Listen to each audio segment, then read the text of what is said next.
नमस्कार, मैं हूं अपराजिता सिंह। प्यो पटना में आपका स्वागत है। आज 30 नवंबर दिन रविवार। खबरों की ओर बढ़ने से पहले डालते हैं नजर आज की सुर्खियों पर। महिला सशक्तिकरण को बढ़ावा, पटना में बटे 626 करोड़। पटना में नई भूकंप वेधशाला से मिलेगा सटीक डाटा।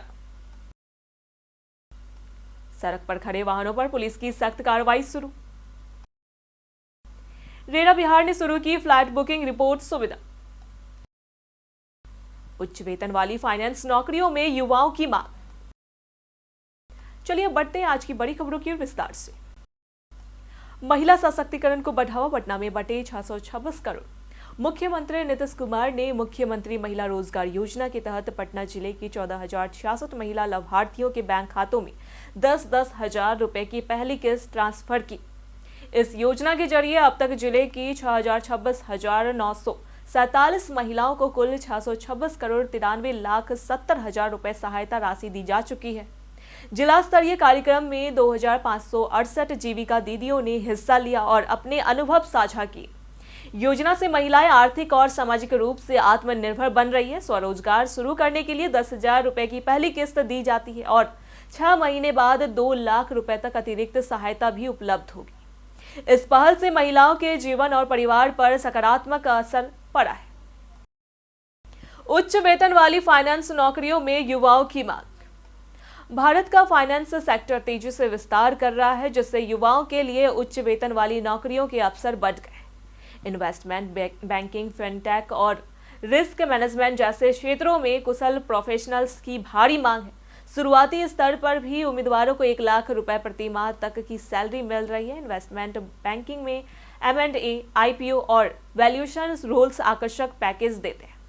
फिनटेक में डिजिटल और AI आधारित सर्विसेज के लिए तकनीकी और फाइनेंस समझ वाले प्रोफेशनल्स की मांग है। रिस्क मैनेजमेंट में क्रेडिट और मार्केट रिस्क एनालिस्ट जैसे रोल्स भी शानदार पैकेज मिलते हैं।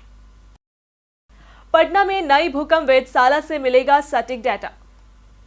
पटना में मौसम विज्ञान केंद्र में भूकंप वेधशाला स्थापित की गई है, जो 1 सप्ताह के अंदर काम करना शुरू कर देगी। इससे पटना और आसपास के क्षेत्रों में धरती के नीचे की गतिविधियों का सटीक आकलन संभव होगा। अभी भूकंप डाटा प्राप्त करने के लिए अन्य वेधशालाओं से जानकारी ली जाती थी।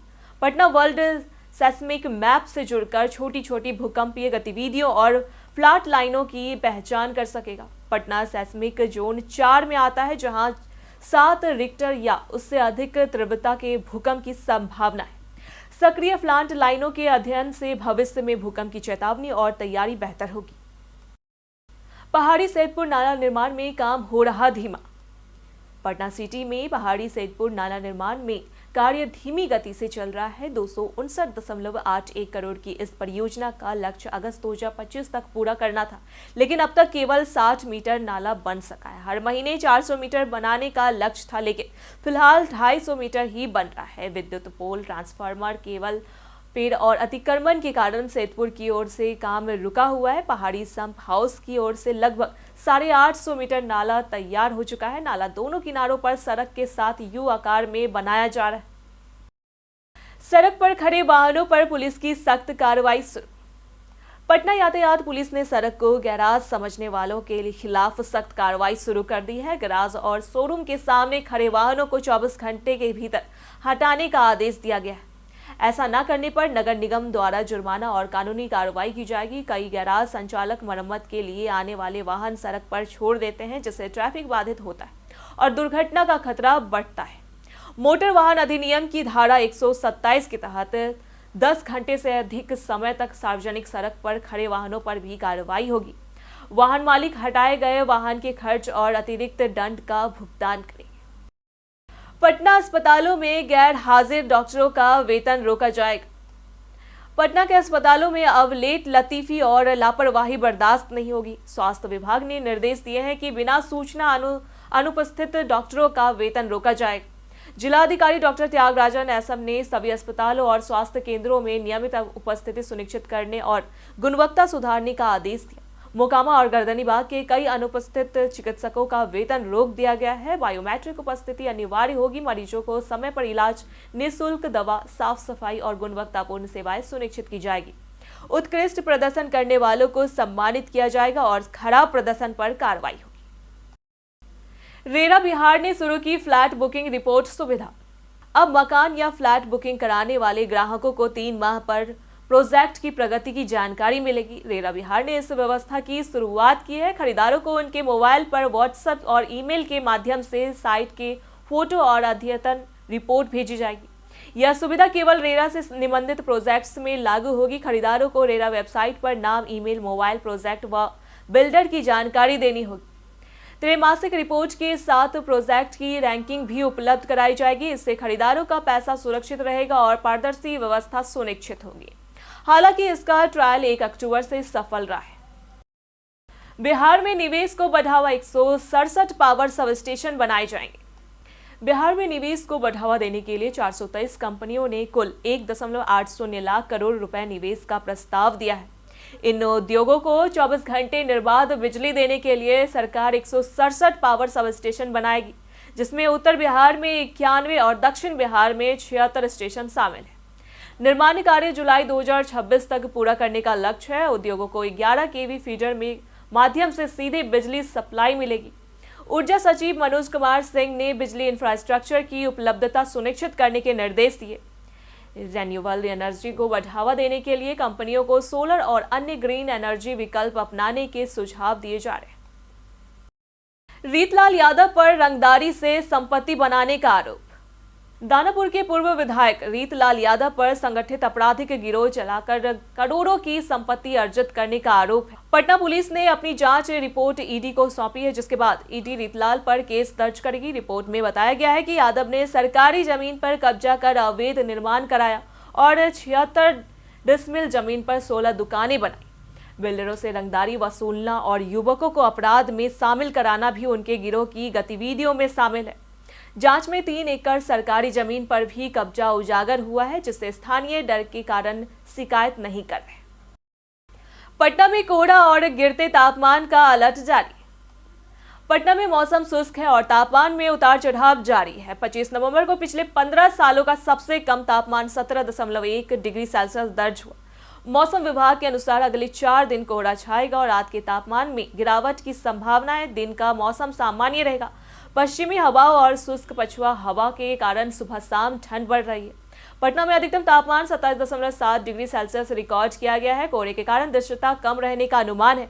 मौसम में हल्की ठंड और कोहरे का प्रभाव हल्के कुछ दिनों तक बना रहेगा।